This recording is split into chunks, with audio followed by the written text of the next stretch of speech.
আসসালামু আলাইকুম, কি অবস্থা সবার? তো আজকে আমরা ক্যালকুলাস ডিফারেন্সিয়েশন লিমিট টাইপ 5 দেখব। তো লিমিটের এই টাইপের ভিতরে হলো যে আমরা কি রাখছি, যদি limit x tends to zero থাকে এবং ভিতরে যদি ত্রিকোণমিতির কোনো ফাংশন থাকে তাহলে আমরা এই টাইপের ভিতরে কি করতে পারি, অন্তর্ভুক্ত করতে পারি। তো দেখা যাক, আমরা প্রত্যেকটা ম্যাথ ধরে ধরে শেষ করি। তো আমি এখানে কিছু সূত্র লিখে রাখছি লিমিটের জন্য, তো এগুলো অ্যাপ্লাই করব আমরা। তো আমাদের প্রথম অঙ্কটা কি দেওয়া ছিল? দেওয়া ছিল হলো limit x tends to 0 tan ax divided by sin bx।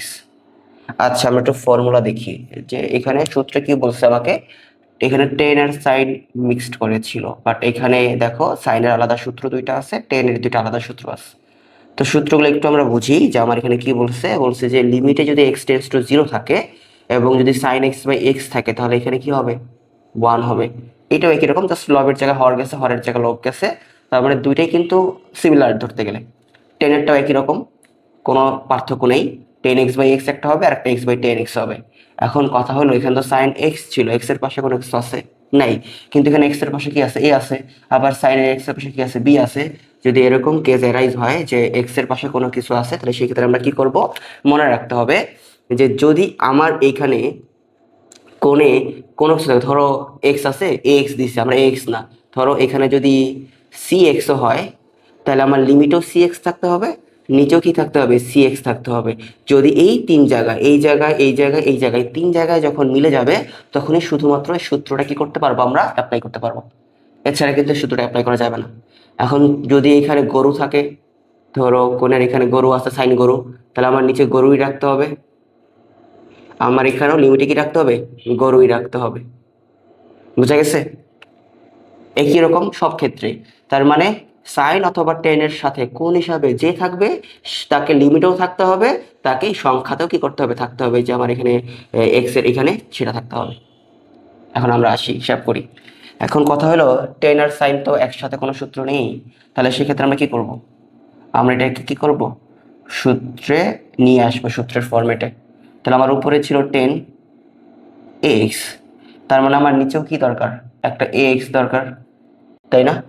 আচ্ছা, তারপরে আমি এখন কি করতে পারি, আবার এখানে নিচে আসছিল সাইন বি এক্স, তার মানে আমার উপরেও একটা কি দরকার, বি এক্স দরকার।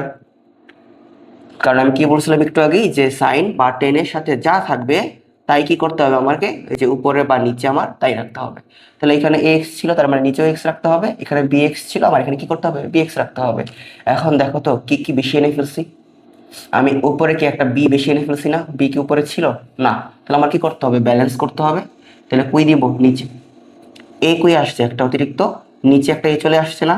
এর আগে লাইনে কি নিচে একটা এ ছিল, ছিল না তো, তাহলে কি করতে হবে, ব্যালেন্স করার জন্য উপরে একটা এ দিতে হবে। এখন বলতে পারো যে এক্সও তো ছিল না, আমি তো এক্স নিয়ে আসছি, কিন্তু এক্স তো নিজেরাই ব্যালেন্স হয়ে যায়, এই উপরের এক্স নিচের এক্স এমনি কাটাকাটি চলে আগের মতো চলে আসে। বুঝা গেছে?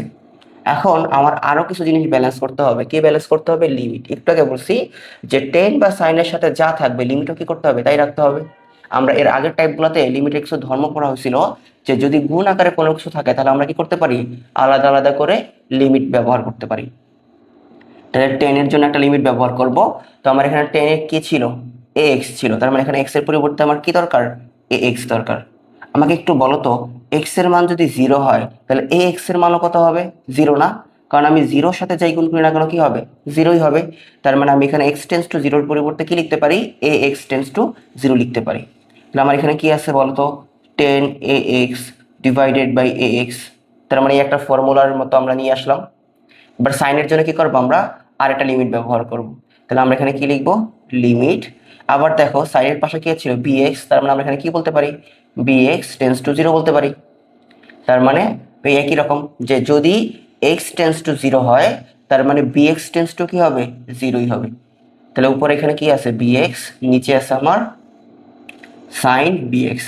এখন দেখো এ বাই বি কি কোনো চলক না সহগ, সহগ। তাহলে সহগ কই চলে আসে, লিমিটের সামনে চলে আসে। তো আমি এটাকে একদম লিমিটের কই পাঠিয়ে দিব, সামনে পাঠিয়ে দিব। এখন আমাকে বলো তো, যে তাহলে আমার এইটার মান কি চলে আসলো, এই পুরাটা কি আমার সূত্র হয়ে গেল না, এই পুরাটার মান ওয়ান। আবার কি এই পুরাটার মান কত চলে আসলো, ওয়ান চলে আসলো। তার মানে আমি এখানে কি লিখতে পারি, আমি লিখতে পারি A by B into one into 1, গুণ করলে কি হবে a/b, এটাই আমার উত্তর। বুঝা গেল? আমরা পরবর্তী প্রশ্নটা দেখি। পরবর্তী প্রশ্ন আমাকে কি বলছে? আমাকে বলতে হলো limit x tends to 0, x tends to 0, উপরে ছিল cos 7x minus cos 9x cos 3x minus cos কি হবে এখানে 5x। ওকে, প্রথমে দেখবো যে এটা আমার কি কোনো সূত্রের ফরম্যাটে এখন আছে? প্লাস মাইনাস দিয়ে তো কোনো সূত্রই ছিল না। তাহলে প্রথমে এটাকে কি করতে হবে আমার? এটাকে ত্রিকোণমিতির সূত্র ভাঙাতে হবে। দেখো তো এটা উপরে ত্রিকোণমিতির কোনো সূত্রের মতো পড়ে কিনা? অবশ্যই পড়ে। এটা যদি আমি cos c হিসাব করি মাইনাস cos d হিসাব করি, তাহলে cos c মাইনাস cos d এর সূত্র কি? সূত্র হলো 2 sin c plus d divided by 2 into sin d minus c divided by 2। একই রকম এটাও cos c মাইনাস cos d এর সূত্র আমরা অ্যাপ্লাই করতে পারি। 2 sin c plus d divided by 2 sin d minus c divided by 2। এখন এটা হিসাব করে দেখো তো আমার এখানে 2 চলে যায় না, তার মানে আমি এখান থেকে 2 বাদ দিতে পারি। এটা যোগ বিয়োগ করো, যোগ বিয়োগ করলে আমার এখানে কি আসে একটু দেখো। আমরা এখানে বলতে পারি লিমিট x টেন্ডস টু 0, উপরে দেখো হিসাব যদি করি তাহলে আমার এখানে কত আসে? 7 আর 9 যোগ করো 16, 16কে 2 দিয়ে ভাগ করো, কত হবে এখানে 8, তার মানে আমি এখানে বলতে পারি 8x। আবার একই রকম ভাবে 9 থেকে 7 বিয়োগ করলে কত থাকে 2, 2কে 2 দিয়ে ভাগ করলে কত থাকে sin x থাকে।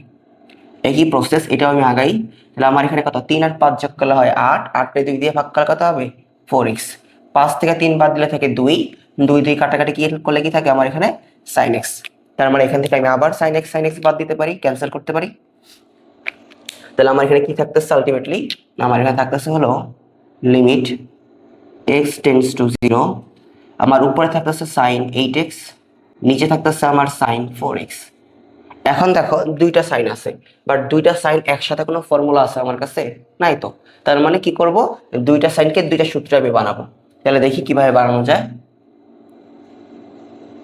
একটু আগে আমি বলছিলাম, কি বলছিলাম, উপরে আমার ছিল sin 8x, তার মানে কোন হিসাবে 8x আছে, মানে আমার নিচেও কি দরকার 8x আমার দরকার। এবার যদি আমি আরেকটা সূত্র বানাতে চাই তাহলে আমার এখানে কি দরকার, এখানে ছিল sin 4x, তার মানে আমার উপরেও কি দরকার 4x দরকার। এবার ব্যালেন্স করার পালা। উপরে 4 আছে, আমার এর আগে কি উপরে 4 ছিল না, তার মানে ব্যালেন্স করার জন্য সেই 4টা কোথায় দিব, নিচে। নিচে আমার 8 দিয়ে ফেলছি, বাট নিচে কি আমার আগে 8 ছিল, ছিল না, তার মানে এটা ব্যালেন্স করার জন্য আবার কই লিখবো, উপরে লিখবো। এবার দেখো সেই আগের মতো করে সহগটা কই চলে আসবে, বাইরে চলে আসবে, তার মানে এটা সহগটাকে বাইরে নিয়ে আসি। আর এটাকে আমি কি করব, সূত্রের ফরম্যাট বানাতে হলে আমার লিমিটটাও কি করতে হবে, চেঞ্জ করতে হবে। তো আমি এখানে লিমিটটা আলাদা করে লিমিটটা চেঞ্জ করে দিই। তো আমার এখানে 8x ছিল, তার মানে আমার এখানে 8x বানাতে হবে। তাহলে x এর মান যদি 0 হয় তাহলে 8x এর মানও কত হবে, 0 হবে। তার মানে আমি এখানে লিখতে পারি 8x টেন্ডস টু 0, আমার উপরে হবে sin 8x divided by 8x, limit এখানেও চলে আসবে। আমি এখানে কি দিব, এখানে যেহেতু আমার 4x ছিল, তার মানে আমি এখানে লিখবো 4x টেন্ডস টু 0, আমি এখানে কি লিখবো 4x divided by sin 4x। তার মানে আমি বলতে পারি কি, আমি বলতে পারি যে আমার এইটুকের মান 1 চলে আসে, কারণ এইটুক একটা সূত্র যায়, আবার এইটুকের মানও কি চলে আসে আমার 1 চলে আসে। তার মানে আমি কি বলতে পারি আলটিমেটলি, আমি এখানে বলতে পারি ইকুয়াল 8 আর 4 যদি ভাগ করি এখানে থাকবে 2, আর এখানে থাকে একটা 1 বের হয়, এখানে একটা 1 বের হয়, তার মানে আমার উত্তর কত হবে 2 হবে। এই ছিল আমার দ্বিতীয় ম্যাথ। একটু না বুঝলে কমেন্ট সেকশন বা আমাকে জানিও, অফলাইন ক্লাস হলেও জানিও যে যদি কোনো সমস্যা থাকে। তারপর আমরা চলে আসি হলো যে 3 নাম্বার। তো দেখো 3 নাম্বার ম্যাথটা আমার এখানে কি দিছে আমাকে, 3 বলছে লিমিট x টেন্ডস টু 0, আমার উপরে দেওয়া ছিল 1 মাইনাস cos 7x, নিচে দেওয়া ছিল 3x স্কোয়ার। কারণ কথা হলো 1 মাইনাস cos 7x এর কোনো সূত্র আমার কাছে আছে নাই। আমরা সূত্র কি জানি, আমরা একটু যদি সূত্র লিখি, আমরা সূত্র জানি 1 প্লাস cos 2 থিটা ইকুয়াল কি টু কজ স্কোয়ার থিটা, এই একটা সূত্র জানি। আর একটা জানি 1 minus cos two theta equal আমরা কি জানি এখান থেকে টু সাইন স্কোয়ার থিটা জানি। অনেকেই দুইটা সূত্রের ভিতরে ব্লেন্ডার বানায় ফেলে, একদম মানে প্যাচ লাগায় ফেলে, স্যার দুইটা তো সিমিলার সূত্র, একটা প্লাস একটা মাইনাস, প্লাস হলে কজ হয়, মাইনাস হলে সাইন হয়। জিনিসটা মনে রাখবো কিভাবে? এইভাবে মনে রাখবো, ওয়ান মানে ধরো একজনের জীবন, তার মানে যদি একজনের জীবনে কষ্ট যোগ হয়, তোমার জীবনে ধরো কষ্ট যোগ হয়েছে, তাহলে তোমার জীবনে কি কষ্টই থাকবে না? এর জন্য সূত্র হয়েছে কজের। আবার একজনের জীবন থেকে যদি কষ্ট চলে যায়, তাহলে তার জীবনে কি আর কষ্ট থাকবে না শান্তি থাকবে? শান্তি থাকবে। এর জন্য একজনের জীবন থেকে কষ্ট চলে গেলে তার জীবনে কি থাকে? শান্তি থাকে। আমরা এইভাবে সূত্রগুলো একটু মনে রাখতে পারি। কথা হলো স্যার এখানে তো টু থিটা বা টু এক্স নাই, এখানে আসছে কি 7x আছে, তাহলে আমি এটাকে টু থিটা বা টু এক্স কিভাবে বানাবো? একটু দেখো কিভাবে আমরা বানাবো এটা।